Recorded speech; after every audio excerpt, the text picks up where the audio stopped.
Picture this. You're 8 years old. It's September, first day of school. You walk through a set of heavy oak doors with brass fittings that take real effort to push open, and the building receives you. That's the only word for it. The ceiling vaults above your head.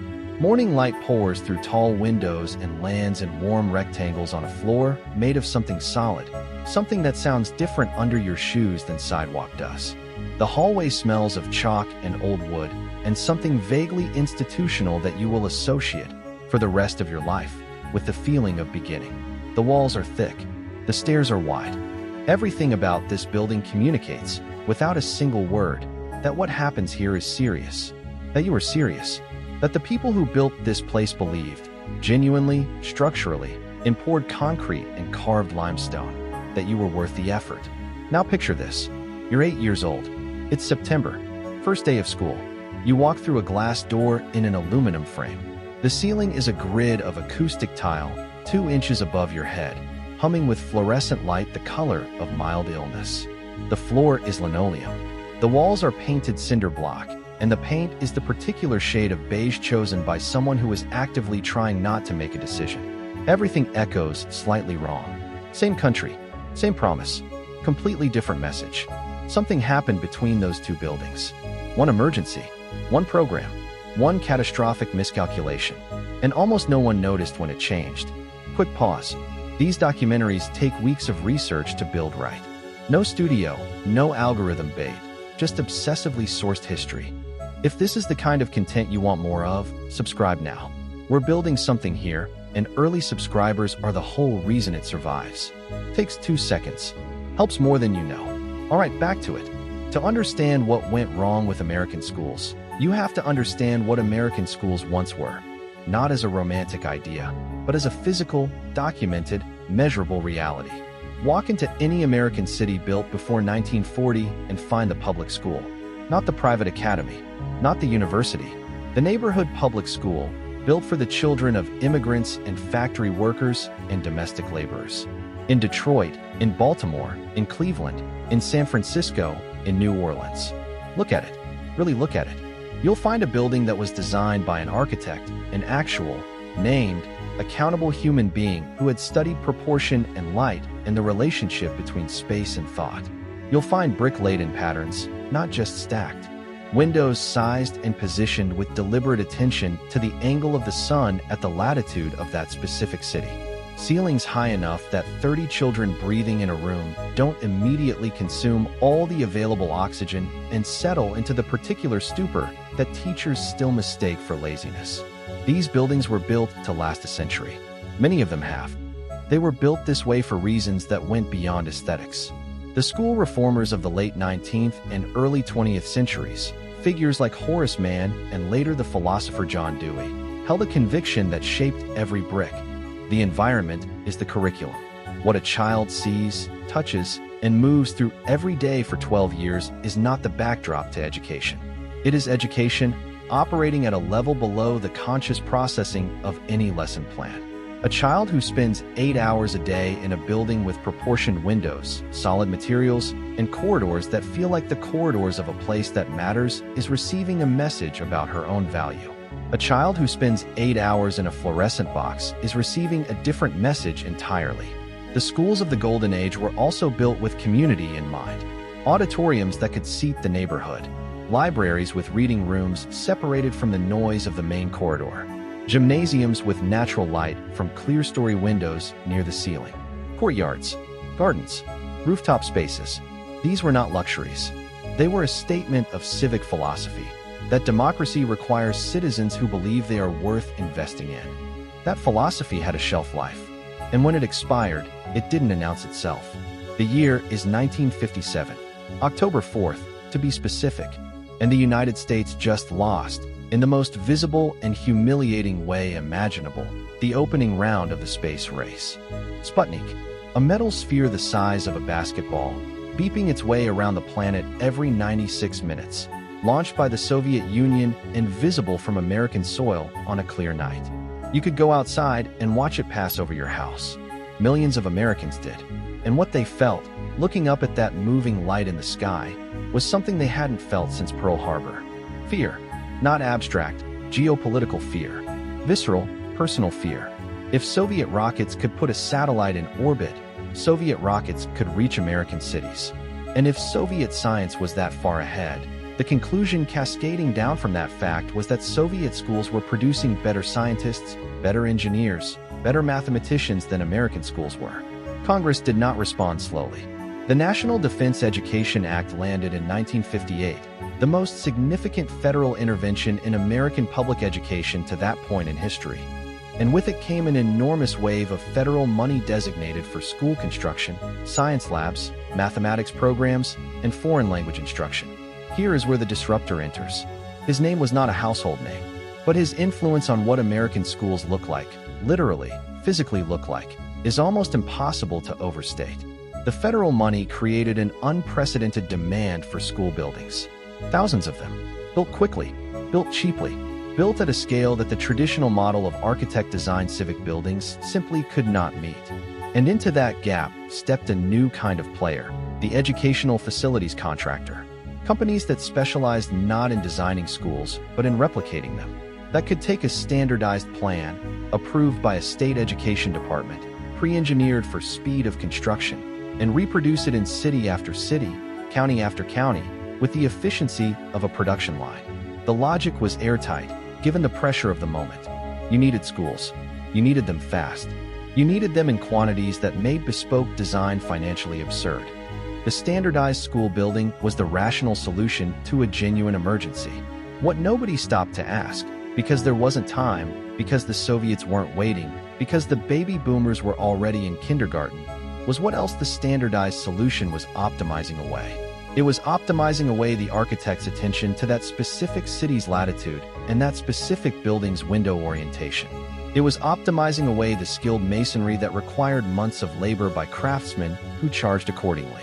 It was optimizing away the high ceilings, because lower ceilings cost less to heat. The operable windows, because sealed mechanical systems were cheaper to install, though not, as it would turn out, cheaper to maintain. Speed won. It had to. The Soviets were watching. And the schools that were built to answer that emergency are still standing, still in use, still humming under their fluorescent lights. The NDA buildings went up, and then something unexpected happened. They stayed. Not just the buildings, but the template. The logic that had produced them, prioritized speed, standardized the design, minimized construction cost, didn't retreat when the emergency passed. It became the new normal. By the mid-1960s, the standardized school building wasn't an emergency measure anymore. It was just how you built schools. And here is where the second force enters the story. In the 1970s, the United States faced an oil crisis that most people remember primarily as long lines at gas stations. But its effects on public buildings, specifically on how those buildings were maintained and operated, were catastrophic and lasting. Fuel costs for heating large, high-ceilinged, multi-story school buildings with operable windows and minimal insulation went through the roof. Literally, the energy bills for older school buildings became, overnight, an impossible burden for cash-strapped school districts already squeezed by the fiscal crises of that decade. New York City nearly went bankrupt. Cleveland defaulted on its debt. Dozens of urban school districts cut everything that could be cut.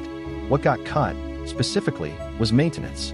The deferred maintenance of American public school buildings became, through the 1970s and 80s, a compounding catastrophe.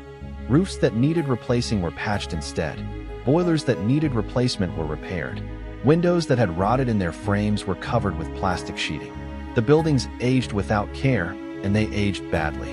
And then, in the 1980s and 90s, came the solution that the construction industry offered for all of this: renovation using new, lightweight, low-cost materials. Aluminum window systems to replace the old wood frames. Acoustic tile to cover the damaged plaster ceilings and bring those ceilings down to a more energy-efficient height. Vinyl flooring over the worn hardwood. Painted drywall over ornamental plaster that would have cost a fortune to restore. This is the moment the illusion was built. The buildings that exist today in American cities, the ones that look old from the outside, with their brick facades and their arched entries, are frequently something different on the inside. They are historic shells containing a 1987 interior. The bones of the Golden Age, hollowed out and refitted with the materials of the era of cost-cutting. The children inside don't know this. They experience the dropped ceiling, the fluorescent light, the linoleum corridor. They receive, through every sensory channel available to an 8-year-old human nervous system, the message that the interior communicates. And what new schools get built now are built the same way, because that's what the budget allows, and because the template has been in place for 60 years, and because no one in the procurement chain is asking whether the template works.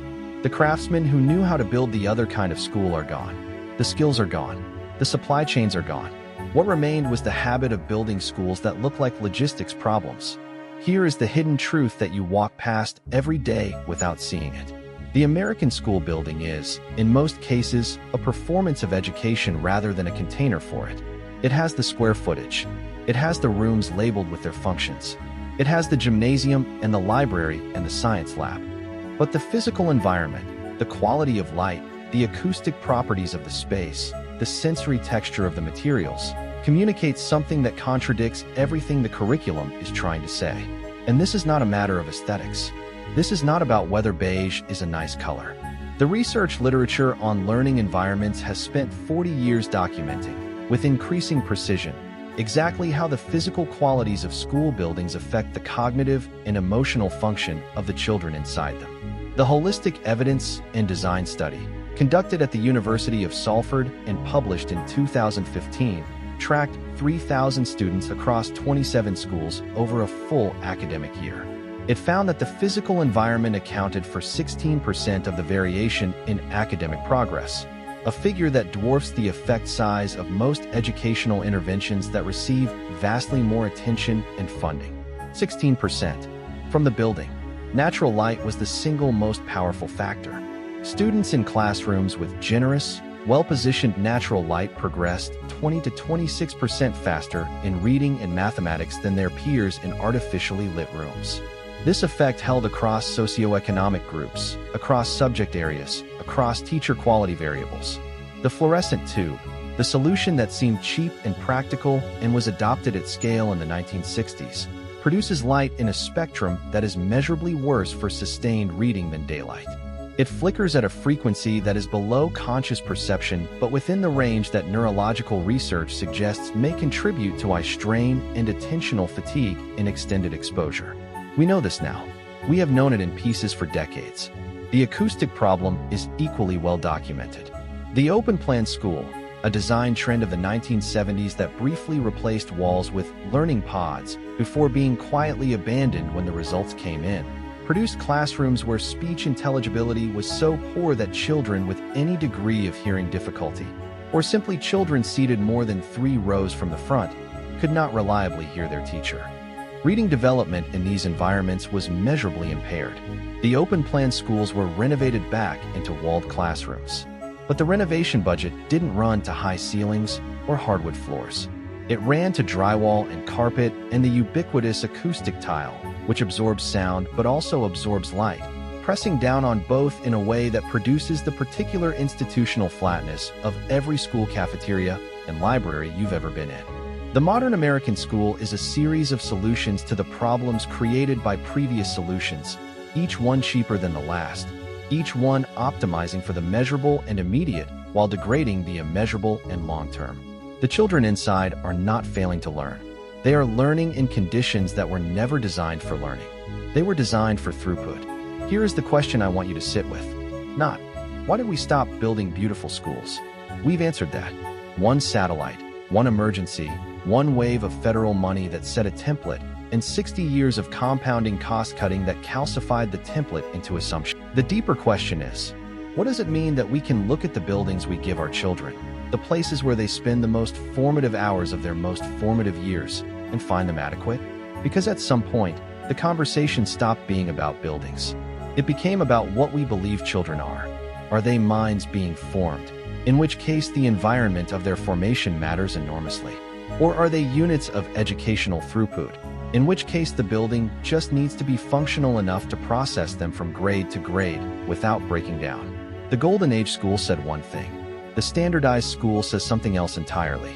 And children, who do not have the cognitive framework to articulate what their environment is communicating to them, absorb the message anyway. They feel, in the dropped ceiling and the fluorescent hum, whether the people who built this place believed in them. Most of them feel the right answer. We did not lose the beautiful school in a single decision. We lost it in the same way most civilizational mistakes happen, in the accumulated logic of 1,000 reasonable-sounding choices, each one locally justified, collectively catastrophic. The Sputnik panic was real. The baby boom was real. The budget crises were real. Every decision, in the moment it was made sense. The tragedy is not that anyone was malicious. The tragedy is that nobody was responsible for the whole. Nobody was watching what the sum of all those rational decisions added up to. Now you've seen it. If this conversation matters to you, subscribe, because next week, we're going into the history of another institution that quietly became a cheaper version of itself without anyone noticing. You'll look at it differently afterward. I promise.